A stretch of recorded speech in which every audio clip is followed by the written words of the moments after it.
المناظرة لتدارس واقع وآفاق كرة القدم النسوية الإفريقية بما يعكس في العمق الاقتناع الراسخ والإيمان القوي لدى القائمين على تدبير شؤون كرة القدم الإفريقية بدور الرياضة بمختلف أنواعها وكرة القدم بشكل خاص في تحقيق الإدماج الاجتماعي للفتاة والمرأة الإفريقية.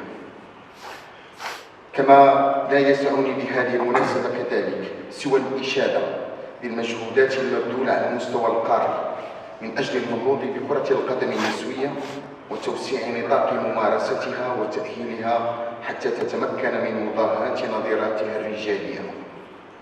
حضرات السيدات والسادة، إذا كانت كرة القدم الإفريقية تشكل على نحو عام مشتلا للممارسين والمواهب المتألقة على المستوى العالمي، سواء تعلق الأمر بأعداد اللاعبين أو بتطور المستوى التقني وما يواكبه من حضور نوعي للمنتخبات الوطنية على الصعيد الدولي، فإن كرة القدم النسوية لا تزال تعاني من جملة من الإشكاليات والمعيقات التي تحد من تحقيق النهضة المنشودة، وهو ما يحتم علينا التفكير الجماعي في السبل الكفيلة بردم الهوة بين كرة القدم النسوية ونظيراتها بأوروبا وأمريكا اللاتينية، بما يستلزم بذلك من توفير ظروف ووسائل الممارسة المتكافئة وتذليل العقبات التي تحول دون تحقيقها النتائج المتوخاة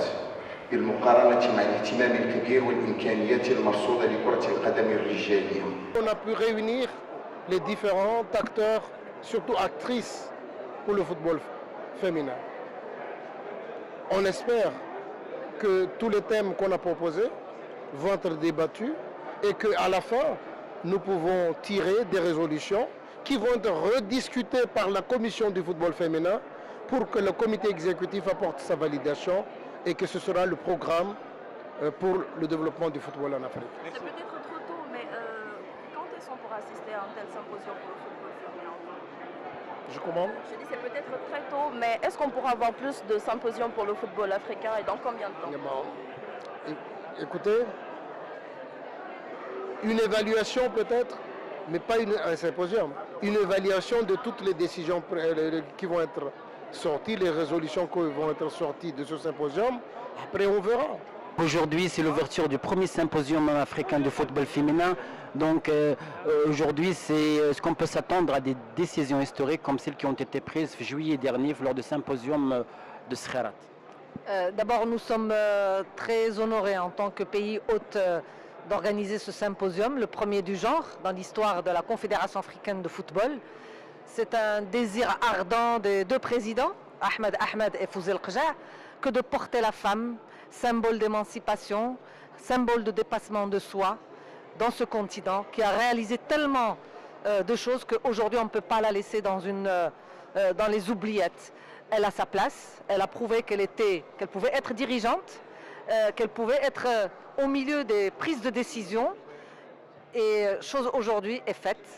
Ce symposium a lieu à Marrakech, au Maroc, terre d'ouverture, avec le patronage de Sa Majesté, avec des discours exceptionnels, tellement forts, tellement significatifs, qu'aujourd'hui, nous espérons que cette étape puisse être le début d'un élan unique pour ce continent qui mérite que la femme soit propulsée à des niveaux encore supérieurs.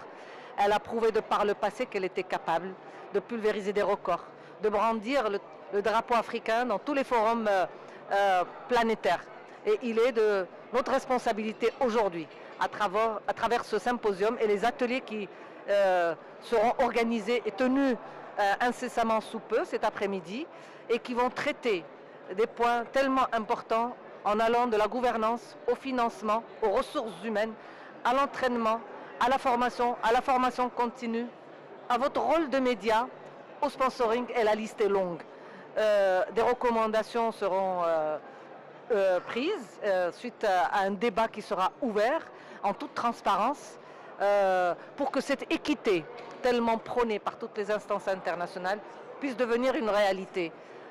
Je souhaite de tout mon cœur que les recommandations qui seront élaborées durant ces 2 journées de travaux, que ces recommandations puissent être exécutées dans un avenir extrêmement proche. L'Afrique doit rattraper un temps tellement perdu, un temps qu'il va falloir aujourd'hui rapidement rattraper pour qu'il y ait plus de femmes représentées à l'exécutif, plus de femmes qui présideraient éventuellement des clubs, pourquoi pas des fédérations. Aujourd'hui, sur les 54, on a une seule femme du Mali qui préside la fédération de football. J'aimerais également voir des femmes devenir secrétaire générale de ces fédérations et pourquoi pas présidente d'une confédération africaine dans un avenir. Et ceci, c'est des rêves qui peuvent être aussi des réalités, pourquoi pas. J'aimerais également voir que cette participation désirée, souhaitée par la Fédération internationale de football, qui est d'atteindre 16 millions de participants d'ici 2026, puisse commencer depuis l'Afrique, qui regorge de potentialités. Cette Afrique qui est tellement riche en jeunesse, qui n'attend que qu'on lui tende la main pour faire le pas et briser le tabou. Ce tabou qui est tellement ancré dans la mentalité de nos hommes et de nos femmes, que de voir les femmes rester chez elles plutôt que de taper dans un ballon, que aller courir, que pratiquer du sport de manière générale, qui est un droit fondamental pour tout individu. Le sport a des valeurs illimitées concernant quand il s'agit de forger une personnalité, quand il s'agit de rendre quelqu'un tellement fort aujourd'hui, plus fort demain. Et la présence parmi nous de personnalités et de stars mondiales du football africain vont démontrer ça à travers les ateliers. Et je vous remercie, vous les médias, parce que vous avez un rôle énorme quand il s'agit de véhiculer ces valeurs et quand il s'agit également de faire comprendre à tout un chacun la présence de la femme dans la gestion, dans la gouvernance de la chose sportive.